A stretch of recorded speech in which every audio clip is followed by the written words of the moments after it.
The twin moons of Rockthar, 9 hung low in the sky, glowing like two pale eyes watching everything below. Their cold light spread across the endless junk fields, where mountains of broken ships and twisted metal stretched as far as anyone could see. Among the shadows moved a single human, Marisvale. His boots crunched through shattered glass and burnt wires as he searched for anything useful. The air smelled of smoke, rust, and old war. Maris worked fast. He knew this place was dangerous. Salvage drones constantly scanned the area for trespassers. Anyone caught was taken away, and those people never came back. Maris didn't fear the metal mountains or the long, dark tunnels. He feared the machines that hunted in silence. Tonight felt different. The junkyard was too quiet. No buzzing drones. No rattling wind. Only the strange static in the air, crawling through the metal piles like invisible spiders. Maris stopped and looked around slowly. Something was watching him. He could feel it. A faint sound broke the silence. A small footstep. A soft breath. Then a voice, a tiny voice, whispered from behind a rusted starship engine. "Human, please help me." Maris spun around and raised his light. At first, he thought it was a trick of the shadows. But then she stepped forward, a little alien girl, barely reaching his waist. Her skin was soft blue, and her large dark eyes glowed with fear and hope mixed together. She held something tight against her chest, something metal and old. Maris froze.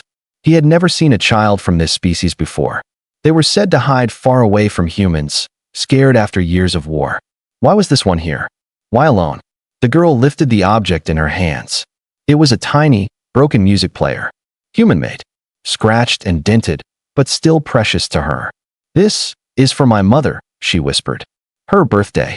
I search the trash to find a gift." Her voice shook like she was about to cry. Before Maris could speak, a loud humming noise filled the air. His heart dropped. A salvage drone. Its spotlight swept across the trash mountains, bright and searching, moving closer with every second. The girl gasped in fear. Maris didn't understand her words, but he understood that fear. He grabbed her hand without thinking and pulled her behind a fallen engine hatch. The drone's beam crawled across the ground, passing inches from their feet. Maris held his breath. The girl held the music player tight to her chest. The drone paused. Its scanner clicked, clicked, clicked, searching. Maris whispered, "Don't move." The girl didn't blink. After a long moment, the drone moved on, drifting away into the dark sky like a cold, silent predator. Maris slowly released his breath and looked at the alien girl. She looked back at him with wide, trembling eyes. In that moment, something changed inside him. He didn't know this child. He didn't know her story, but he knew what it meant to search for a gift for someone you love. He knew what it meant to be alone. He understood her. She pointed toward the deeper part of the junkyard, a place filled with old wrecks from the final days of the war. "My mother, she is lost," the girl said softly, struggling with the human language. "I must find something good, something she will love, before they take me back." Maris frowned. "Who?" She looked back into the darkness. "The ones who hunt." Another drone's beam flickered in the distance. Maris tightened the straps of his gear. He didn't plan to help anyone tonight. But now he couldn't walk away. He nodded. "Stay close to me," he said. The girl's small fingers wrapped around his. Together, they stepped deeper into the maze of broken metal as the salvage drones circled above like hungry birds. Far away, a new sound echoed. Something heavy, something mechanical, something coming straight toward them. The night of Rockthar 9 had only begun. Maris and the little alien girl, Zara, moved through the narrow metal paths of the junk fields, their steps soft and careful. The night air felt heavier now, as if the entire planet knew something strange was happening. The moons were fading behind thick clouds of smoke rising from broken reactors. Every sound echoed too loudly. Every shadow felt alive. Zara stayed close to Maris, gripping the broken music player like it was a piece of her heart. She kept looking over her shoulder, afraid the drones would return. Maris noticed her fear and walked slower, making sure she felt safe, even though he wasn't sure he could protect her from everything in this place. They climbed over a pile of crashed fighter wings, then slipped into the hollow shell of a massive cargo ship. Inside, the air was warmer. Lights from distant fires flickered across the metal walls. Maris turned to her. "Why were you alone out here?" Zara hesitated. Her small voice finally came. My people, they hide. They fear humans. They fear everyone. She lowered her head. But I needed a gift for my mother. A real gift. Something beautiful. Something she loved before the war. She stroked the music player gently. This reminds her of home. Maris felt a tight pull inside his chest. He remembered his own family, faces he hadn't seen in years. War had taken them too. He understood loss. He understood trying to hold on to something that made life feel normal. Before he could reply, a rumbling noise shook the cargo ship. Dust fell from the ceiling. Zara gasped and hid behind him. Maris peered through a cracked panel. 3 salvage drones hovered above the wreck, shining scanners across the ground. But this time, they weren't searching randomly. They were tracking footsteps. Human and alien footsteps. Maris whispered, "We have to move." They slipped out of the cargo ship through a broken supply tunnel. The tunnel led into a deeper part of the junkyard, where huge engines from old Star cruisers were piled like fallen giants. Strange blue lights flickered between the metal, alien technology mixed with human war machines. The place looked like a graveyard where worlds had died together. Zara tugged his sleeve. "This way. I know a safe place." Maris followed her through narrow gaps and sharp metal edges until they reached a hidden passage under a cracked fuel tank. Inside, glowing stones lit the tunnel walls. Strange symbols were carved everywhere. Zara's people had been here before. They walked until the tunnel opened into a small underground chamber. It was warm, bright, and surprisingly alive. Alien children huddled together. Old aliens rested against the walls. When they saw Maris, fear flashed across their faces. Zara stepped forward quickly.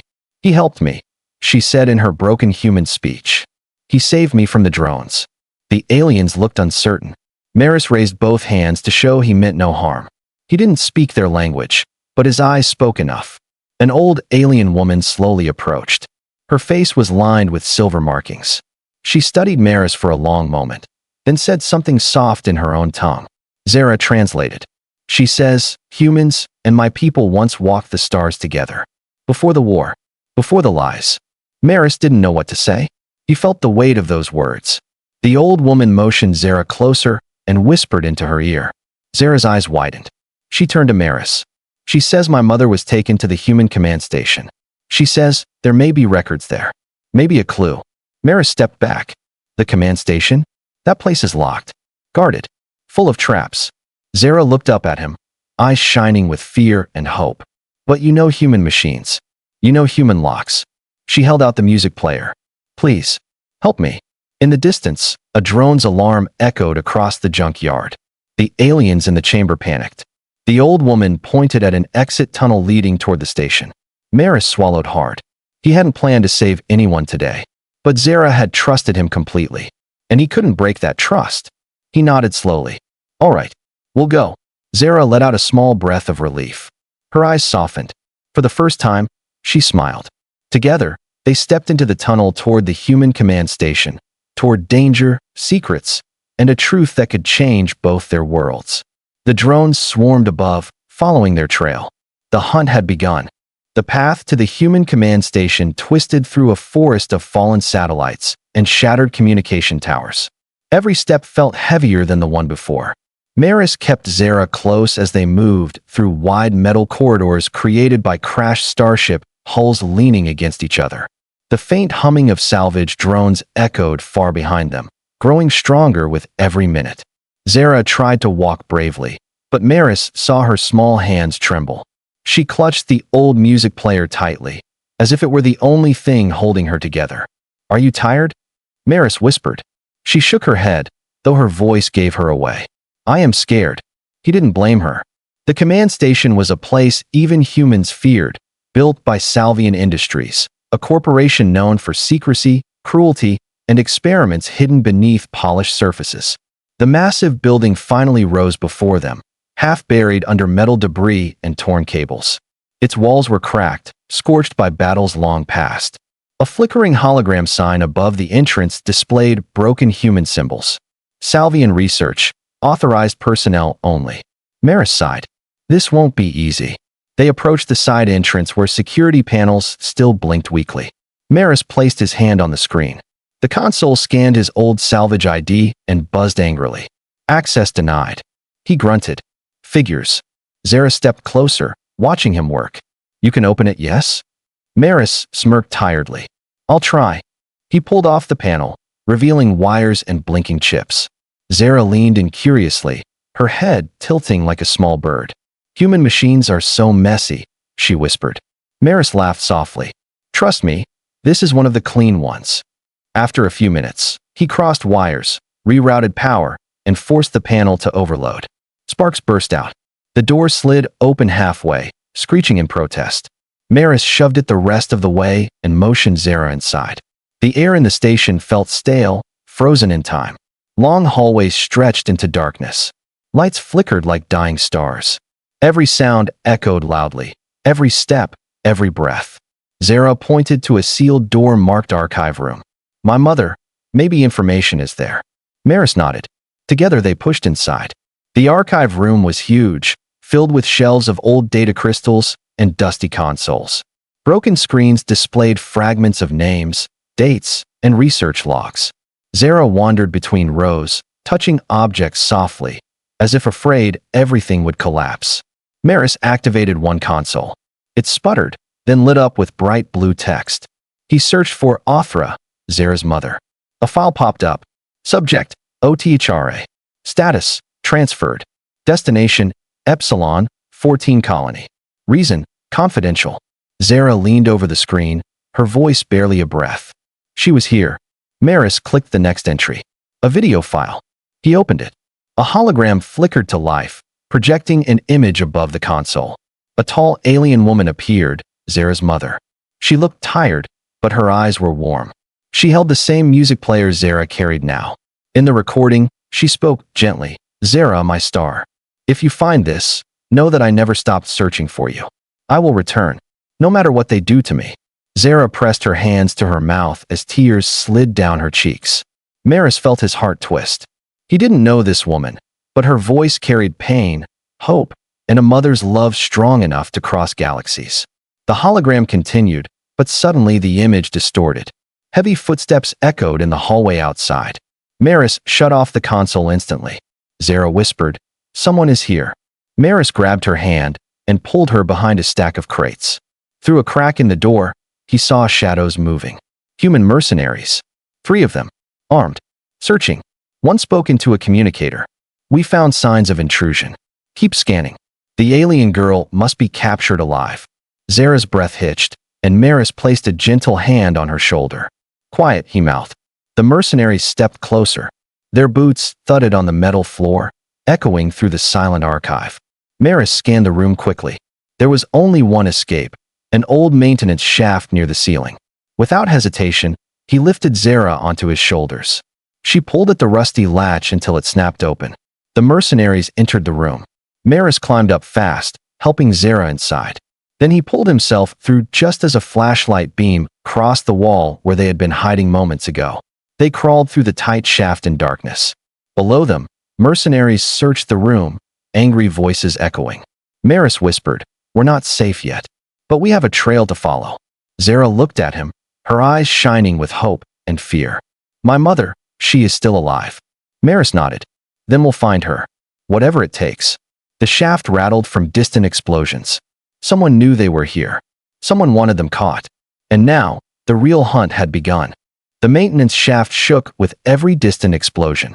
Dust rained down as Maris and Zara crawled through the tight metal tube, their breaths loud in the darkness. The farther they moved, the colder the air became.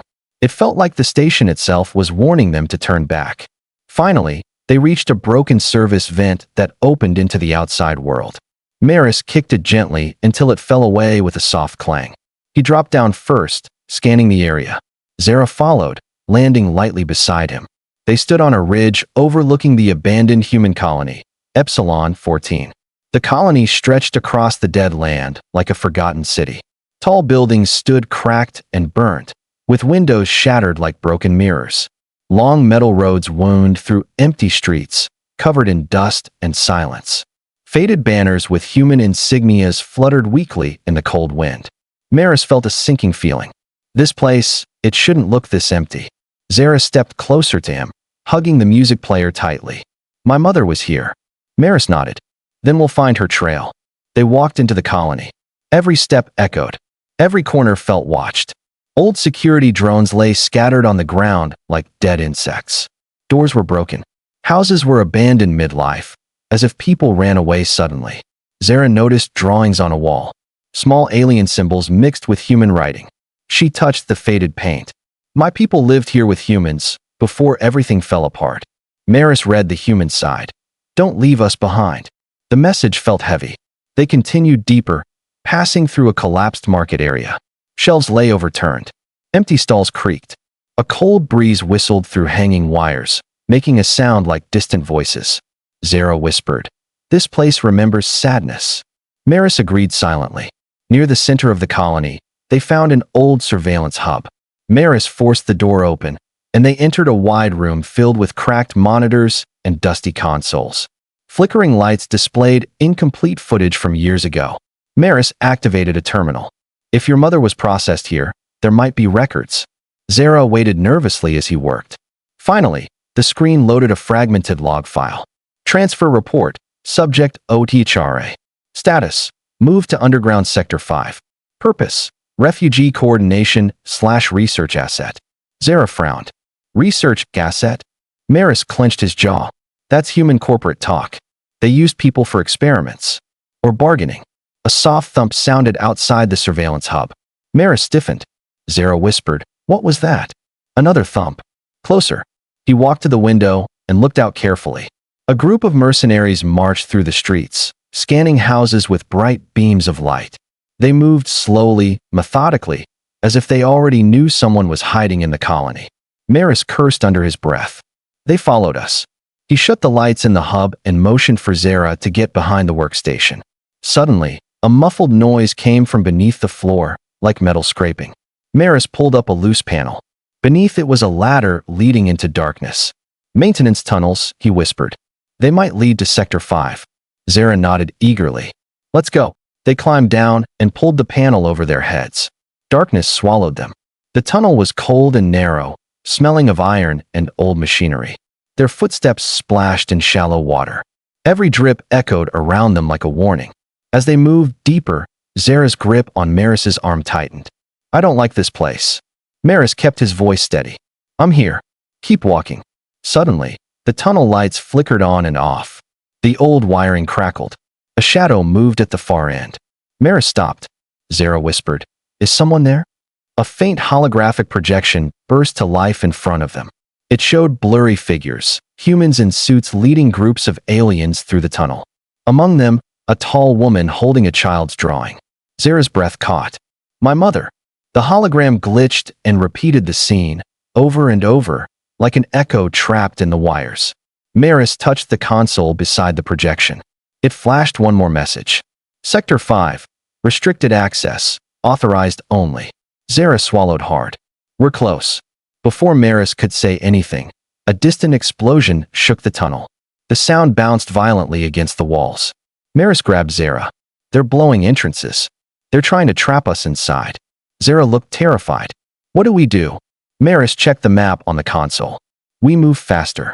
If we reach Sector 5, we find your mother. And maybe a way out." They ran deeper into the dark, the tunnel shaking, the lights flickering, the sounds of mercenaries echoing closer and closer. Ahead of them, the path split into two, a choice that could save them or lead them straight into danger. Maris took a breath. "Stay with me," he said. Zara nodded. Her small hand gripped his firmly. Together, they stepped into the unknown. Maris and Zara followed the left tunnel, running deeper into the earth until the walls widened and the ceiling arched high above them. Strange blue lights flickered along the metal pipes, casting long shadows. Far behind them, mercenary voices echoed angrily. They were closing in. The tunnel suddenly ended at a large steel door stamped with faded human letters. Sector 5, restricted. Zara hesitated. "My mother," she passed through here. Maris placed his hand on the door. "Then this is where we go." He pulled open a rusted panel beside the door and rewired the locking circuit. Sparks burst. The door groaned, then slowly slid upward. A cold gust of air rushed out, carrying a strange mix of dust and old memories. They stepped inside. Sector 5 was nothing like the upper colony.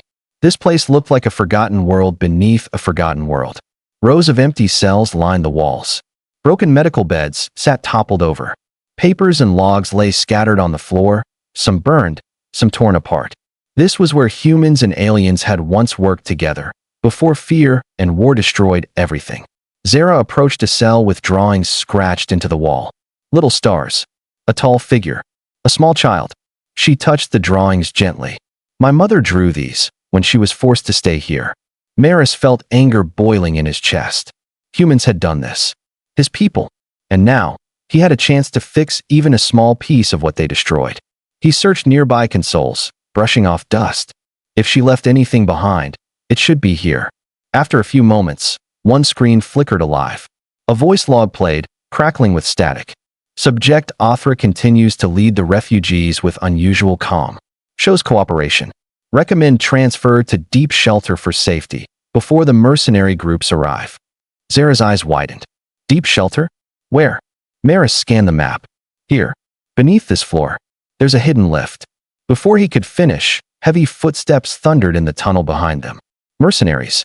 Maris grabbed Zara and pulled her behind a fallen support beam. The mercenaries entered Sector 5 in full formation, 3 in front, 2 covering the rear. Their helmets glowed red, scanning everything. One of them shouted, "Heat signatures detected. They're here." Zara's breathing grew fast and shallow. Maris placed a shaking finger on her lips. "We fight smart, not loud." He scanned the room quickly, forming a plan. Old machinery, loose wires, hanging cables, tools, a cracked power core sitting against a wall. Maris whispered, "I'm going to make a trap." Zara clutched his sleeve. "Be careful." Maris moved silently, crawling behind crates and metal scraps. He worked fast, connecting wires, rerouting power, setting pressure triggers. Sweat dripped down his face, but he didn't stop. His mind raced with human creativity, human stubbornness, human courage. This was what humans did best, survive the impossible. Zara stayed hidden, watching every movement of the mercenaries. One mercenary noticed footprints near a console and leaned down. "They're close." Maris finished the trap and whispered softly, "Zara now." Zara took a deep breath, stepped out of the shadows, and threw a piece of metal across the room. It clattered loudly. The mercenaries snapped toward the sound. "There!" They rushed forward and stomped directly onto the pressure cables. The entire left side of Sector 5 exploded into sparks. The power core burst with a blinding flash. The mercenaries stumbled as electricity shot through their armor. Some fell instantly. Others fired wildly, hitting walls, consoles, anything but their target. Maris grabbed Zara. "Run!" They sprinted toward the far end of the room as smoke filled the air. One mercenary recovered and fired at them. The blast hit a pipe beside Maris, knocking him off balance. Zara screamed his name. Maris coughed, rose again, and pushed her behind him. "Keep going." The mercenary charged, raising his rifle, but Zara threw the music player at his helmet. It cracked against the visor, distracting him for one precious second. Maris lunged forward and rammed the mercenary into a broken metal frame. The mercenary collapsed. Zara rushed to the music player lying on the floor. It was dented badly. She held it like a wounded friend. "I'm sorry. I'm sorry." Maris placed a hand on her shoulder. "Your mother will understand. And we'll fix it later." More mercenary voices echoed from the tunnel. Reinforcements. Maris looked at the hidden lift marked on the map. A panel was half buried under fallen debris. He kicked away the rubble and forced the door open. A dark shaft descended into deeper darkness. "This is where they took your mother," Maris whispered. Zara nodded, wiping her eyes. "Then we go now." Maris stepped into the lift, Zara following close behind. As the door slid shut, mercenaries burst into Sector 5. But they were too late.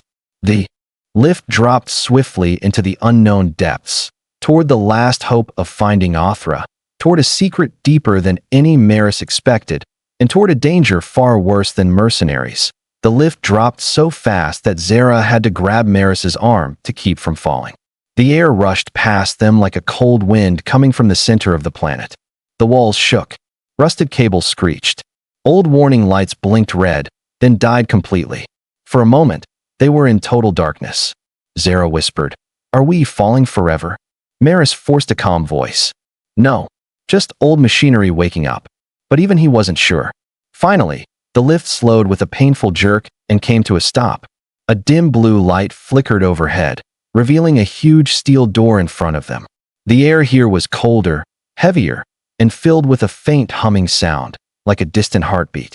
Zara stepped forward nervously. "This place feels sad." Maris agreed. This wasn't just a shelter. It felt like a prison. He approached the control panel. Unlike the upper levels, this one was smooth, polished, and clearly alien-made. Symbols glowed faintly on its surface. Zara traced them with her fingers. "My mother's language. This shelter was built by my people before the war." Maris frowned. "Then why did humans lock her here?" Zara shook her head. "Maybe to protect her. Maybe to use her." Maris touched the panel. It responded instantly to his presence, something he didn't expect. The door slid open silently. A massive underground chamber stretched before them. Soft blue crystals lit the walls. Water dripped from the ceiling. Rows of pods lined the center of the chamber, each one covered in frost. Alien technology mixed with human cables. Screens blinked weakly, powered by old backup systems. Zara gasped. "My people, they slept here." Maris walked slowly between the pods. Some were empty. Some flickered with faint life signs. Some were cracked. He noticed a pod at the far end glowing faintly brighter than the rest. Inside was a tall alien woman with silver markings on her face, the same markings Zara had. Zara froze. Her lips trembled. "Mother!" Maris felt his heart tighten. He moved to the pod and checked the controls. The readout flickered. Stasis mode, critical damage. Manual release required. Maris turned to Zara. "She's alive. But this pod won't hold much longer." Zara pressed her hands against the glass, tears streaming down her cheeks. "Mama, please wake up." Maris began working on the wires, overriding the stasis locks. He wasn't a doctor, but he understood machines, and this was a machine trying to keep a dying woman frozen in time. He whispered, "Hold on, Zara. I'll get her out." But before he could finish, an explosion shook the chamber. Dust rained from the ceiling. The lift above groaned loudly. Zara gasped. "They found us." Maris cursed. Of course they did. A loudspeaker echoed through the tunnel behind them. A cold human voice boomed. "Targets detected in deep shelter. We are coming. Do not resist." Maris worked faster, fingers flying across the wires. The stasis pod hissed. Frost cracked. Lights brightened, then dimmed. Another explosion thundered through the tunnel. Mercenary boots clattered on metal. Shadows appeared at the entrance. Zara panicked. "Maris, please." "They're here." Maris growled. "Almost there." The final lock released. The pod opened slowly, steam pouring out. Zara's mother, Othra, collapsed into Maris's arms, weak and barely conscious. Zara cried out, "Mama!" Maris gently laid Othra on the floor. She opened her eyes just enough to see her daughter. A soft smile formed, even through the pain. "My star," she whispered. Before they could embrace, gunfire blasted across the chamber. Mercenaries stormed in, shouting orders. Maris lifted Othra and pulled Zara behind a support pillar. Bullets tore through the air. Zara sobbed, "We can't fight them." Maris set his jaw. "We don't fight them. We outsmart them." He spotted a row of energy crystals connected to a broken power core. A dangerous, glowing, unstable power core. "Perfect," Maris whispered. "Zara, can you do something for me?" She wiped her tears. "Anything. I need you to push that red button when I say so." She nodded fiercely, fear turning into courage. The mercenaries advanced, spreading out. Their leader pointed at the family. "Surrender the alien woman. The human may go free." Maris laughed bitterly. "Not happening." He stepped out just enough for the mercenaries to see him. "Over here," he shouted. The leader raised his weapon. Maris yelled, "Zara, now!" Zara slammed the button. The unstable power core unleashed a blinding wave of blue-white light. Energy shot across the room like lightning, tearing through machinery and overwhelming the mercenaries' armor. Sparks exploded from their suits. Shouts turned into screams. Maris shielded Zara and Othra as the shockwave swept over them. When the light faded, the chamber was silent. The mercenaries lay unconscious. Zara stared in awe. You saved us again." Maris gave a weak smile. "Humans break things. Today, that helps us." But he didn't have time to rest. More mercenary teams would come. He lifted Othra's arm over his shoulder. "We need to get out now." Zara held her mother's hand tightly, guiding her gently. Together, the three of them stepped deeper into the tunnel toward the emergency exits, toward escape, toward hope, and toward a final confrontation waiting in the shadows. The emergency tunnel stretched endlessly ahead, lit only by flickering blue backup lamps. Maris supported Othra on one side, while Zara held her on the other. Their footsteps echoed through the underground like soft whispers. Every breath they took felt heavy, not just from exhaustion, but from the weight of everything chasing them. Behind them, distant alarms blared. Metallic footsteps echoed through the deep corridors. The mercenaries had regained control of the upper levels, and they were hunting again. Othra's voice was weak but steady. "I knew you would come for me, Zara." Zara's eyes filled with tears, but she kept walking. "I never stopped looking for you." Maris remained silent. He kept listening, watching, calculating. He knew they wouldn't get far unless they reached the old escape hangar, marked on the map in Sector 5's console. After a long stretch of tunnels, they reached a large metal hatch. Maris forced it open, and cold air rushed over them. A giant underground hangar appeared before them, filled with old ships covered in dust and cables. Most were broken. Some had missing wings. Others looked like they needed a miracle just to fly. Zara pointed to a small, compact Star Runner half buried under crates. "My people used that model during the war." Maris nodded. "If any ship here still has hope, it's that one." They reached it, brushing off the dust. The cockpit glass was cracked. The engine hummed weakly when Maris powered it on. He checked the readings. "It can fly, but only for a short time." "That is enough," Othra whispered. She was losing strength fast. Suddenly, a wall behind them burst open. Sparks flew. Mercenaries poured into the hangar, shouting orders. Maris pulled Zara and Othra behind the Star Runner. "Stay down." Gunfire lit the hangar like a storm of fireflies. Bullets hit metal crates, sending shards flying. Zara screamed and covered her ears. Othra reached for her daughter, shielding her with her weak arms. "Don't be afraid, my star." Maris crawled toward the rear of the ship. He found an old mechanical lift, broken, but still functioning halfway. He shoved crates onto it, climbed on, and scanned the ship's underbelly. He whispered, "Come on, old machine. Give me something I can work with." He spotted a small emergency thruster panel. If he could reroute power, he could force a sudden engine blast, strong enough to disorient the mercenaries. Bullets hit the crates around him. The mercenaries were closing in. Maris shouted to Zara, "When I say go, start the ship." Zara peeked from behind the wing. "But I don't know how. Just push the blue switch and hold the throttle forward." "You can do it." Zara swallowed her fear. She nodded. Othra placed a weak hand on her daughter's cheek. "Trust him."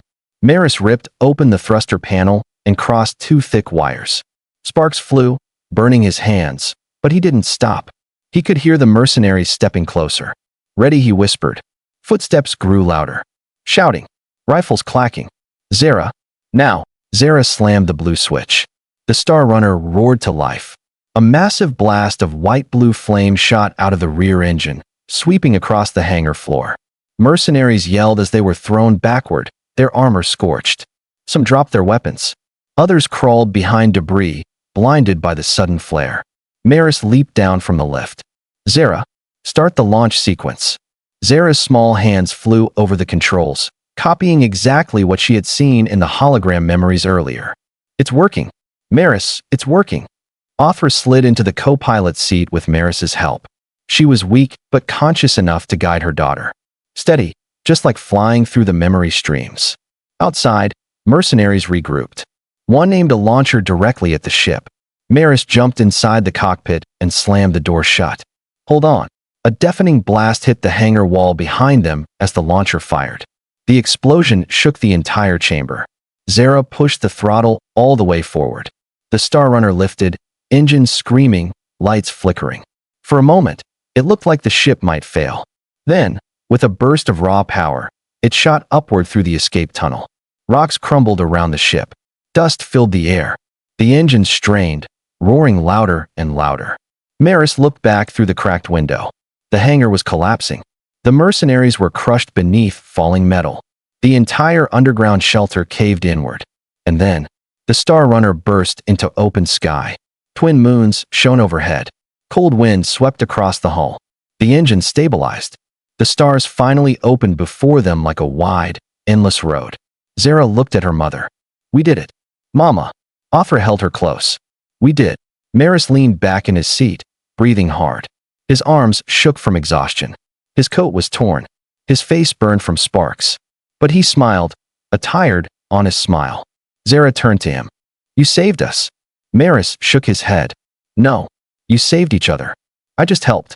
Arthur reached out and placed her hand gently on his. You carry a human heart, strong enough to change destinies. Maris looked at the stars ahead. Where now? Zara pressed the music player, broken but still glowing faintly, against her chest. There are more like us out there, she whispered. Families separated. People hunted. We can help them. Maris nodded slowly. Then that's our path. The ship drifted into the starry night, leaving the dying colony behind. 3 figures. 1 human. 2 aliens. A new family made not by blood, but by courage, pain, and hope. The stars welcomed them. Their future began.